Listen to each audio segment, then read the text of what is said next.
Hafiz dok. Pak Hafiz. Pak Hafiz, untuk mengetahui kondisi kesehatan Bapak, saya akan melakukan pemeriksaan tanda vital, meliputi pengukuran tekanan darah, pemeriksaan suhu tubuh, pemeriksaan frekuensi nafas, dan juga pemeriksaan frekuensi nadi. Apakah Bapak bersedia untuk melakukan pemeriksaan tersebut? Bersedia dok. Baik, kalau begitu Bapak silakan nanti duduknya relax saja. Kemudian pada pemeriksaan nanti, bila Bapak merasa tidak nyaman atau kurang nyaman, silakan sampaikan pada saya ya Pak. Oke, saya akan siapkan dulu alat-alat yang akan digunakan. Sebelum melakukan pemeriksaan tekanan darah, kita persiapkan dulu tensimeter raksanya. Kita buka tensinya hingga bunyi klik. Kemudian kita pastikan katup yang berada di dalam tensimeter ini berada dalam posisi on.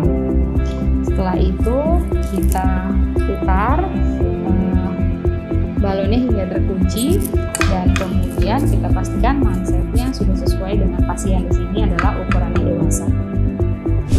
Sebelum melakukan pemeriksaan tekanan darah, kita akan meletakkan manset di atas lengan atas pasien, kira-kira 2,5 cm di atas fossa Chubuti, dengan bagian ini berada di bagian atas ya. Kemudian kita limitkan pada lengan pasien secara rapi namun tidak terlalu ketat. Setelah itu saya akan melakukan pemeriksaan sistolik palpatoir dengan cara saya akan meraba denyut nadi pada arteri radialis, kemudian akan saya pompa manset hingga denyut nadinya menghilang.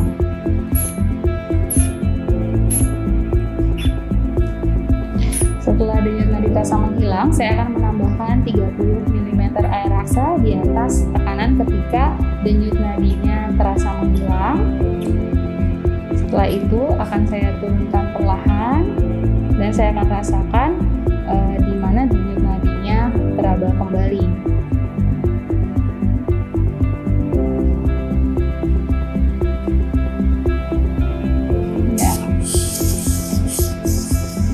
Denyut nadinya teraba kembali pada tekanan 100 mm air raksa. Itu artinya tekanan sistolik palpatoir pasien 100 mm air raksa. Baik, selanjutnya saya akan menentukan tekanan darah sistolik dan diastolik menggunakan stetoskop. Sebelum menggunakan, kita perhatikan dulu bahwa kita menggunakan bagian dari diafragma stetoskop. Ini kita putar, dan nanti akan kita dengarkan bahwa bagian diafragmanya ini benar terdengar di telinga kita. Kemudian kita pasang orientasinya ini menghadap ke depan. Setelah kita memastikan stetoskopnya terdengar pada posisi diafragma, kemudian kita letakkan diafragma stetoskop ini pada arteri brachialis lengan pasien. Selanjutnya kita akan pompa hingga 30 mm air raksa di atas tekanan sistolik palpatoir tadi.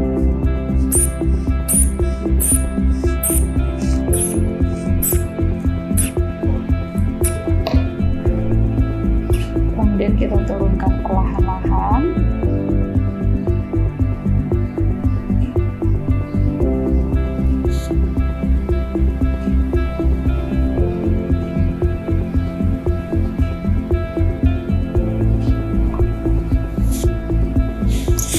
Denyutan yang pertama kali terdengar itu merupakan tekanan sistolik, sedangkan denyutan yang terakhir terdengar adalah tekanan darah diastolik.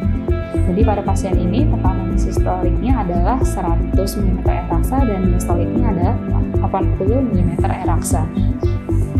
Baik Bapak, tadi setelah dilakukan pengukuran tekanan darah Bapak adalah 100/80 mm air raksa ya Pak, tekanan darah normal. Pada pemeriksaan pernapasan, pertama-tama yang kita amati adalah pola pernapasannya, apakah teratur atau tidak. Pada pasien ini, pola pernapasannya teratur. Kemudian kita amati pergerakan dinding dadanya, dinding dada yang sebelah kanan dan juga yang sebelah kiri, apakah simetris atau tidak. Pada pasien ini, dinding dadanya simetris antara kanan dan juga kiri. Kemudian berikutnya adalah menentukan frekuensi napas yang dihitung selama 1 menit penuh. Perhatikan, 1 kali pernapasan terdiri dari 1 kali inspirasi dan diikuti 1 kali ekspirasi. Hasil pemeriksaan frekuensi napas pada pasien ini yaitu 20 kali per menit. Artinya frekuensi napas pada pasien ini normal. Pada pemeriksaan suhu, setelah kita meminta pasien untuk membersihkan ketiaknya, kita akan tempelkan termometer air raksa ini pada ketiak pasien. Silakan diangkat, Pak, silakan dikempit. Kemudian kita tunggu selama 5 menit. Baik, permisi, Pak. Ya. Setelah pemeriksaan suhu selama 5 menit, didapatkan suhu pasien adalah 37,4 derajat Celcius. Kemudian kita akan melakukan pemeriksaan kembali selama 1 menit untuk memastikan apakah suhu tubuh pasien tetap berada di 37,4 derajat Celcius ataukah terus mengalami peningkatan. Jadi kita ulangi lagi selama 1 menit. Permisi ya Pak ya. Permisi Pak. Setelah 1 menit didapatkan suhu tubuh pasien adalah 37,1 derajat Celcius. Kemudian karena suhunya meningkat, maka kita akan ulangi lagi pemeriksaan seperti tadi, ditambah waktunya selama 5 menit untuk melihat kenaikan dari suhu tubuh pasien. Ini sih saya pasang lagi ya Pak. Baik, setelah ini kita tunggu selama 5 menit. Baik, saya angkat dulu Pak termometernya. Baik, setelah pengukuran suhu tubuh pada 5 menit kedua didapatkan suhu tubuh pasien 38 derajat Celcius. Itu artinya pasien dalam keadaan hipertermi atau dalam kondisi demam saat ini.